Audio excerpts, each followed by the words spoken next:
নমস্কাৰ, আপোনালোক সকলোৱে নিশ্চয় ভালে আছে। আজি আপোনালোকৰ বাবে পুনৰ লৈ আহিছোঁ শ্ৰদ্ধাৰ সুকবি কাব্যনীল ছাৰৰ আৰু এটি হৃদয়স্পৰ্শী অনুভৱ। আশা কৰোঁ আপোনালোকে নিশ্চয় কবিতাটি আদৰি ল'ব। কবিতাৰ শিৰোনাম ফুল। কালি ৰাতি কুঁৱলী পৰিছিল হ'বলা। চোতাল উপচি থকা ফুলৰ বাঁহীত অশ্ৰুসিক্ত কুঁৱলীৰ স্পৰ্শ। ৰাতি সপোনত ফুলবোৰ শুই আছিল, ফুলি উঠাৰ হেঁপাহত। ফুল নিস্বাৰ্থ প্ৰেমিক মন্দিৰত বহি বহি আশীৰ্বাদ দি থাকে। প্ৰিয়তম বতাহজাক আহিলে পাতবোৰে পখিলাৰ দৰে জঁপিয়াই জঁপিয়াই উশাহ সলায়। ফুল নিৰ্জীৱ নচুবা।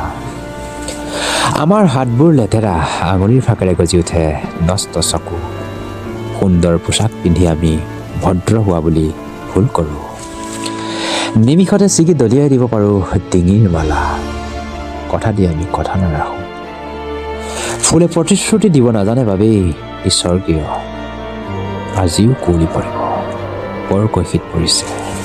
ফুলবোৰে ৰৈ আছে কুঁৱলীৰ আচলত।